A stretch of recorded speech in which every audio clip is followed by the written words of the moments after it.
Today I'm bringing you a list of my top 10 favourite Sapphic books in almost every genre. We have some literary fiction, some historical fiction, horror, thrillers and fantasy. The only way that I was able to narrow this down to a top 10 list was to not include any contemporary romance. So if you would like a follow-up video with those recommendations, then please let me know, because I think I do have enough to do a top 10 or at least a top 8, something like that. But we are going to kick things off with general literary fiction and historical fiction. I've tried to group these books based on genre, but I don't know if I've done the best job. So there will be timestamps in the description just in case you would like to skip around.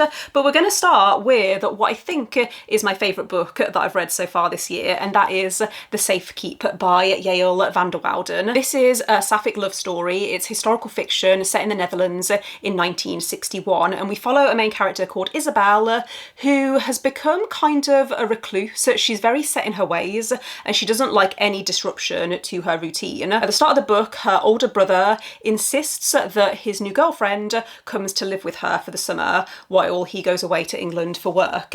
And initially, Isabel hates this woman because they are pretty much polar opposites. Isabel is very introverted, whereas this woman, Eva, is very extroverted, and it's about the building tension between them. It's the kind of book that I can see some people not liking because nothing really happens. It is the kind of book that I can see some people saying it's boring. I didn't find it boring. I was gripped from the first chapter because I loved the character development, the atmosphere of the Dutch countryside. I've never read a book set in the Netherlands, I don't think, so I really enjoyed that aspect. And just this time period, I think, is so fascinating to read about because it's not that long after the end of World War II, and it does delve into that a little bit. It has a lot of emotion, and I also think it very subtly shows society's attitudes of that time, in particular when it comes to certain groups of people like the LGBT community, how they are still not accepted by society. Isabel has a younger brother who is gay and who is living with his partner, and she loves her brother. She still has a relationship with him, but she doesn't accept him, and she has a lot of internalized homophobia that I think unfortunately was common at that time. And just the way that this was written, it was so beautiful. It is very short, but it left a big emotional impact on me. Next up we have Girl, Woman, Other by Bernardine Evaristo. This is a series of interconnected short stories. I think there's 12 in total. Yeah, there's 12. And I thought it worked really well on audio. If you enjoy audiobooks, then I would highly recommend it. Most of the stories follow Black British women, but then there's also one story that is from the perspective of a non-binary person.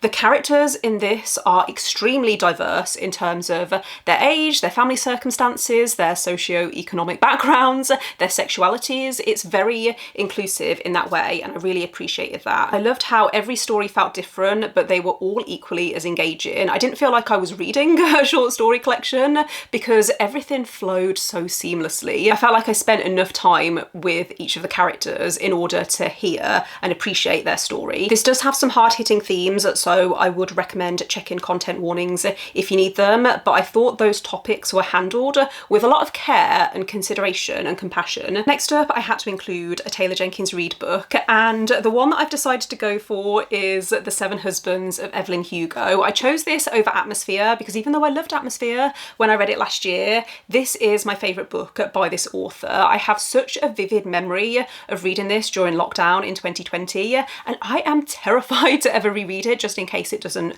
evoke that same emotion. I love this type of structure where we're following a character who is telling their story, their life story, and you see it unfold through flashbacks. And this is mostly set during the 1950s and 60s. Evelyn, if you don't know, is a fictional character, but she is a Hollywood icon. She was super famous back in the 1950s and 60s. And the way that the setting is brought to life and how this explores the way that the LGBT community were treated back then, how women were treated. I loved how Evelyn was unapologetically herself, and she's not meant to be likeable. She is who she is, and I say this all the time, but I love how Taylor Jenkins Reid writes characters that feel like real people. I finished this and I couldn't believe that I wasn't reading a biography. Moving on to horrors and thrillers, and first up we have Bright Young Women by Jessica Knoll. This is actually set in the 1970s, so I could have included it in the previous category. It is marketed as a thriller, but I would say it's definitely not a popcorn read. It follows two women. One is the president of a sorority in Florida that is targeted by a serial killer.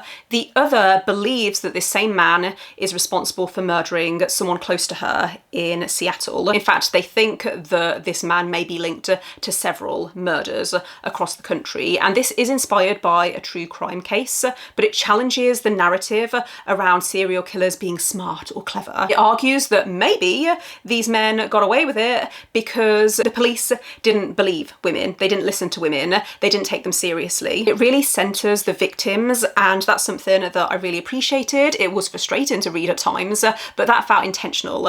And the emotions that I felt, I was all over the place. I went from being deeply sad to feeling that sick feeling in the bottom of my stomach. This is another book that I listened to on audio, and I thought it was incredibly well narrated. Our Wives Under the Sea by Julia Armfield is a quiet literary horror that follows two women who are married. You do get both of their perspectives, one in the past and one in the present day. One of these women is a marine biologist, and she went away on this deep sea mission that went horribly wrong. Even though she is now back, she's home, her wife begins to notice that she's not quite the same. I think some people pick this up wanting the focus to be on the deep sea mission, which you do get those scenes. You see the events unfold and you get that feeling of claustrophobia, and it's really unsettling. However, this is more about the themes of grief, and I thought it was very poetically written. I thought it was beautiful, the way that it explored grieving someone and coming to terms with the person you love not being that person anymore. This does have a lot of body horror, which is actually a type of horror that I personally, for some reason, it just works for me. But yeah, just bear that in mind if you are thinking of picking this up. But I would say that this is more literary fiction than horror, but those horror elements do enhance the atmosphere. In this final section, we have 5 Sapphic fantasy books, and first up is Girls of Paper and Fire by Natasha Nian. This is YA, however, I wouldn't let that put you off if you don't typically read YA. It does feel like YA in some ways in terms of the writing and the tropes, but also this deals with some very hard-hitting themes. It follows a main character who is one of 8 teenage girls chosen to become consorts to the king, the demon king of this world. It deals heavily with sexual assault and trauma, so do be aware of that. It's not as graphic as you would find in an adult book, but it does delve into how the characters process their emotions and their trauma, so do be aware of that. I wouldn't recommend this to young teenagers, for example. It also has a beautiful sapphic romance at the heart of the story,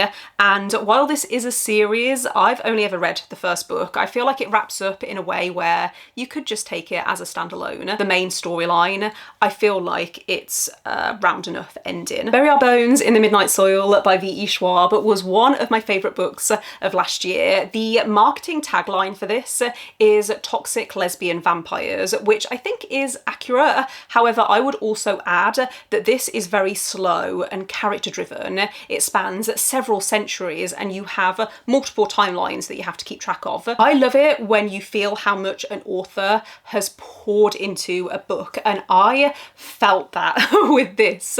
I felt like V. Schwab had spent years perfecting this story. I liked how it explored morality within the context of the story, because, you know, it is about vampires and vampires do not have the same morality as humans, but the characters were so complex and there were so many layers to them. I think I actually read this the week it came out, and that definitely helped, because I read this having no idea what was going to happen, and I think since then some reviews that I've seen have revealed details that I wouldn't have wanted to know going into the story. I think this is one that you should go into knowing as little as possible, because there is so much mystery and confusion, and I loved that. The audiobook for this is also very good. I listened to the audiobook while reading it on my Kindle, and that fully helped me feel immersed in the story. But the audiobook has 3 different narrators, one of which is Julie Whalen, one of my favourite audiobook narrators. Next up we have The Roots of Chaos series by Samantha Shannon. This is an epic fantasy series, however each book is written to be a self-contained standalone story. So you could read these in any order. I've only got The Priory of the Orange Tree here because these books are chunky and they're heavy to hold up. I read in publication order. I started with Priory of the Orange Tree. However, A Day of Fallen Night, in my opinion, is a much stronger book. I think it has better pacing. The sapphic romance in A Day of Fallen Night is also between an established couple who have been together for, I think, around 20 or 30 years. It might even be more than that. And that felt really special because you see them navigate situations and disagreements that come up as a couple who know each other very well. And again, I feel like that's something that you just don't see that often. My favourite thing about this series, though, is the world and how Samantha Shannon has developed these different cultures and religions. The basic premise for this series, if you don't know, is that centuries ago, a dragon called the Nameless One erupted into this world and caused huge amounts of devastation. Day of Fallen Night is set during that time, whereas Priory is set thousands of years later. There is some discussion around which book is best to start with. I think whichever book you start with, you are going to be spoiled for something. And personally, I would have been less annoyed or frustrated about being spoiled for A Day of Fallen Night compared to Priory of the Orange Tree, because A Day of Fallen Night, or the events of that book, referenced quite a lot in Priory anyway. Yeah, I know that people have differing opinions on that, so I would say just pick up whichever appeals to you the most. The Ninth Reign and the Winnowing Flame trilogy by Jen Williams is one of my go-to recommendations for people who want epic fantasy with queer rep, but they don't want romantasy. And actually, I wouldn't say that any of the books that I've talked about in this fantasy section are romantasy, but this series in particular, I think, is so underrated and it's so good. This is a sci-fi fantasy horror blend, and most of my enjoyment came from the intricate world building, which centres on this setting where a lot of knowledge from the past has been lost, and we follow several characters, but one of the main characters is an eccentric scholar called Lady Vintage who is trying to uncover the mysteries of this world. I don't think it ever specifies her sexuality, but she is only ever shown to be interested in women, and Lady Vintage is one of my favourite fantasy characters ever because she has such a distinctive voice. This series in general also has a lot of casual queer rep. It is not the focus of the story. Like I said, this is definitely fantasy, not romantasy. It also has the animal companion trope in later books, which I very much enjoyed. So this is my one recommendation if you are looking for an epic fantasy and you want something that is maybe a little bit underhyped, then definitely go for this one. I just get so happy every time I talk about it because I love it so much. And then the final book that we have to talk about is The Bone Shard Daughter by Andrea Stewart. This has one of the most fascinating magic systems that I've read in a fantasy book or a fantasy series, because this is a trilogy. It centres around bone shard magic.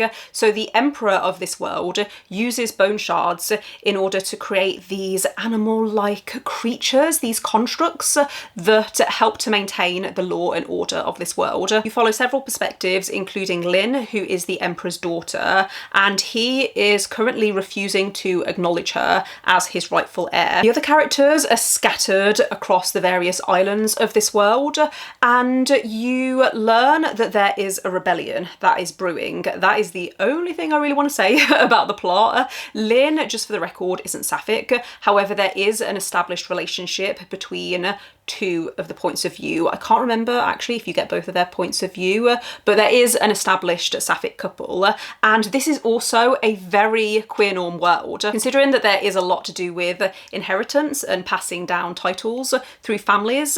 It is so refreshing to read a story where people just talk about adoption like, of course you can adopt and you can name your heir. They don't have to be related to you by blood. I do think the first book is the strongest. However, I don't think the second and third book are bad necessarily. I just think that this has so much of a focus on the magic and there's all of this mystery and intrigue, and I feel like the rest of the series kind of lost that, which is a shame. But I still think it is one that is worth picking up. But that does bring us to the end of this recommendations video, so thank you for watching if you made it this far. I am filming this during Pride Month, however I am a strong believer that queer books should be read all year round, so please do let me know if you have any recommendations recommendations for your favourite Sapphic books in any genre. Let me know as well if you would like a follow-up video where I share my favourite Sapphic contemporary romances. Don't forget to give this video a thumbs up if you enjoyed it. Click subscribe if you would like to see more videos from me.